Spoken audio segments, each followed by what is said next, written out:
Bonjour les petites étoiles, bonjour les belles âmes, bienvenue. On est sur notre rendez-vous du mardi, le rendez-vous de la guidance à 15h30. Donc vous êtes sur le choix du papillon, si toutefois vous vous étiez trompé de vidéo. On est ensemble pour, on va dire, une dizaine, quinzaine de minutes. Je vais essayer de ne pas dépasser le timing.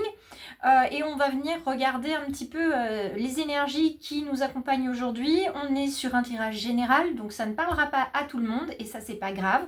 Donc pour ceux à qui ça parle, eh bien, je vous laisse piocher en fait les messages qui viennent à vous et qui résonnent dans votre situation actuelle. Celle qui vous occupe, celle qui vous préoccupe, celle sur laquelle vous avez besoin d'avoir des informations. Et puis pour les autres, eh bien, avant de quitter la vidéo, laissez-moi un petit commentaire auquel je répondrai avec grand plaisir. N'hésitez pas tous et toutes à liker, partager sur vos réseaux à travers Instagram ou Facebook parce que ça fonctionne toujours et puis moi ça me fait un petit coup de pouce et c'est pas négligeable et c'est surtout très appréciable.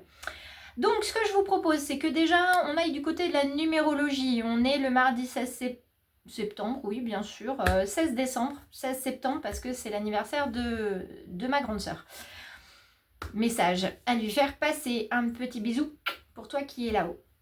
Donc 16 décembre, on reste de toute façon sur du 7. Donc le chiffre 7, c'est beaucoup de réflexion qui est là, qui s'installe, qui a déjà commencé pour certains. On s'égare un petit peu, on se pose beaucoup de questions, on ne trouve pas forcément des réponses, donc on est frustré, on a l'impression qu'on a échoué à pas trouver la réponse, qu'on a échoué sur une situation, on se sent seul en fait dans notre réflexion. Et c'est là où, je l'espère, les oracles et les tarots et les messages qui vont venir à vous aujourd'hui vont pouvoir vous accompagner. Le premier message, c'est celui-ci, le grand oracle du peuple animal d'Arnaud Rioux. Il est là, il nous accompagne et on a aujourd'hui le saumon qui est avec nous. Très bel animal que j'ai eu l'occasion d'ailleurs de voir remonter un courant, c'est absolument fabuleux. Donc, si on a déjà cet animal-là qui vient vers nous aujourd'hui sur ce tirage-là, c'est parce que justement on est en pleine transformation. Donc toutes les idées qui peuvent vous traverser l'esprit, les questionnements, etc., tout ça c'est bien normal parce que ça fait appel à vos vies passées. Ça fait appel aussi aux différentes branches et aux différentes racines de votre arbre généalogique. On a envie, avec les guides, de vous dire qu'il faut revenir à un point d'ancrage, à un point de départ. Il faut revenir aux origines d'une situation qui s'est bien passée jusqu'à présent ou qui s'est moins bien passée jusqu'à présent. Il faut en fait découdre, détricoter le travail pour retrouver en fait le moment où ça a bloqué et qui a amené jusque-là. Point vraiment très très important de cette guidance, c'est l'honnêteté. Souviens-toi d'où tu viens, remonte à la source, souviens-toi de qui tu es et à ce moment-là seulement, tu pourras ressentir où tu vas. Ça, c'est un message très fort, vraiment savoir d'où on vient pour savoir où on va et par où on passe. Donc, il est important de prendre du recul parce que ce recul, ça va être un allié dans votre début de thérapie, votre milieu de thérapie ou votre fin de thérapie ou dans votre questionnement à est-ce que je suis une thérapie, qu'elle soit holistique ou pas. Donc holistique, ça signifie que vous allez du côté de toutes les médecines alternatives, thérapie douce, donc le Reiki, l'accompagnement en analyse transgénérationnelle, ça peut être de la méditation avec un professeur ou ça peut être éventuellement, et bien évidemment, ce qui ne sera pas remplacé par les thérapies holistiques et les alternatives, c'est d'aller consulter un psychologue, un psychiatre, un médecin, en médecine générale, hein, de toute façon, aller voir quelqu'un dans la médecine. Évidemment, mes collègues et moi, on ne remplace pas du tout, jamais, la médecine dite traditionnelle. Là, il y a un besoin de retourner en arrière. Il y a besoin de reprendre un itinéraire qui a été pris, un engagement qui a été choisi pour voir justement où ça coince, où ça bloque. Et à ce moment-là, est-ce que vous auriez pu faire différemment? Et qu'est-ce que vous retirez en fait de cette leçon? Parce qu'évidemment, on ne peut pas détricoter dans le passé ce qui a été fait. En revanche, on peut améliorer ce qui pourrait être fait. Donc c'est fondamental d'y aller sur ce chemin-là avec beaucoup de maturité, avec beaucoup de sagesse, beaucoup de recul. Transmettre le pardon, non pas à ceux qui nous ont fait du mal, mais se l'accorder à soi, d'accord? Et c'est ce qui permettra de couper le lien entre une personne qui vous a blessé et vous-même. Donc il est aujourd'hui impératif de s'écouter, Il est impératif aussi d'être honnête avec soi-même. On s'est égaré à un moment donné. On a ressenti de la peine, de la douleur, de la déception. On a eu un sentiment d'échec. Ok, d'accord. Eh bien, on l'accepte, on le reconnaît. Et à partir de là, on va pouvoir construire, reconstruire. Donc cette carte qui est tombée, je la laisse ici. Puisque je vais prendre sur le Light Seal, je vais prendre uniquement en coupe 7.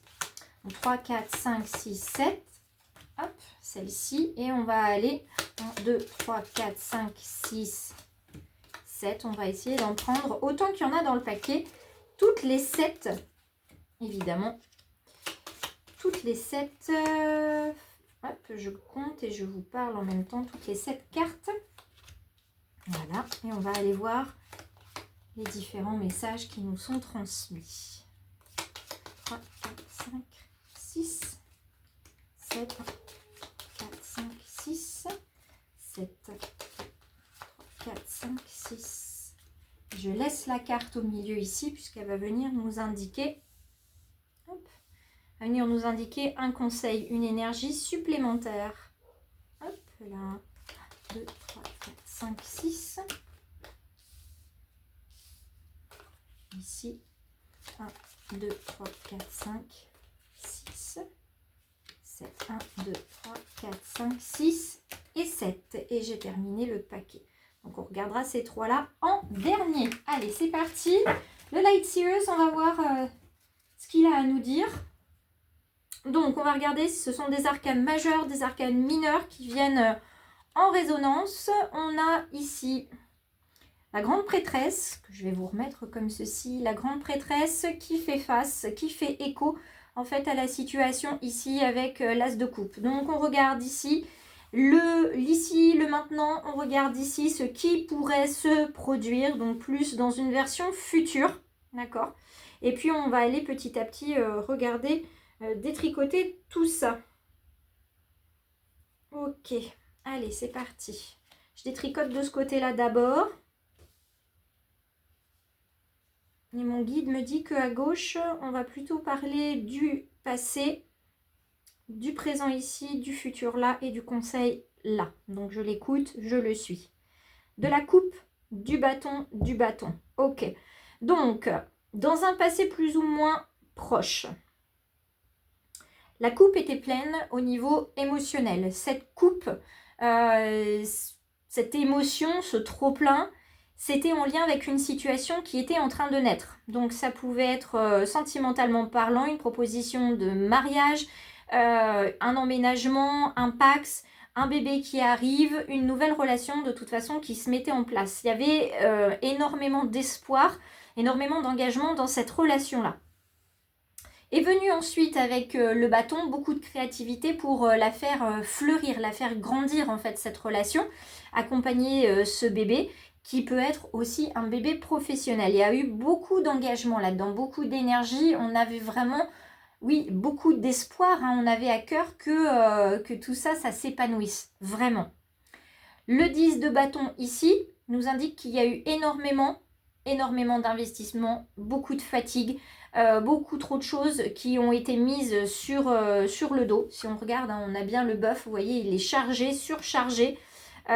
Beaucoup aussi de papillonnage, je ne sais pas si c'est un mot qui se dit, mais on papillonne beaucoup de projets et ça n'a pas forcément été très simple à gérer. Le 3 de bâton qui se retrouve ici avec notre jeune femme là qui est avec sa planche de surf. On avait envie de travailler avec d'autres personnes, on avait envie de créer un partenariat, notamment dans le commerce, on a envie de se développer, de voyager, de faire voyager nos idées. Et ici, dans le présent, on regarde, on a le 4 de denier, on a le soleil et on a la reine d'épée. Donc, ça va un petit peu dans tous les sens. L'ancrage, l'arcane majeur et on a ensuite l'épée qui, lui, nous ramène tout simplement à l'air, à l'intellect. Donc, on se pose beaucoup de questions encore à l'heure actuelle sur cette situation qui peut être professionnelle ou sentimentale. On se pose encore beaucoup de questions. Ça, de toute façon, on a ouvert la guidance avec ça. On se pose beaucoup de questions. Le 4 de denier, on a envie. On a vraiment envie que les choses se mettent en place. On a ce désir que le projet continue, que le projet grandisse, que cette relation, elle grandisse. Mais à côté de ça, on ne veut pas sortir de notre zone de confort. Ça fait un petit moment, voire un long moment où on est en sécurité. Et on n'a pas envie de sortir de là parce que ça nous fait peur. Concrètement, ça nous fait peur. Donc pour ceux qui sont dans une relation qui peut être conflictuelle ou inconfortable, on n'a pas envie de l'arrêter parce qu'on ne sait pas ce qu'il y a à l'extérieur de la relation et on ne sait pas si on sera capable de se débrouiller tout seul en dehors de cette relation. Dans le domaine professionnel, même chose. On a établi une routine dans notre boulot, ça se passe plus ou moins bien.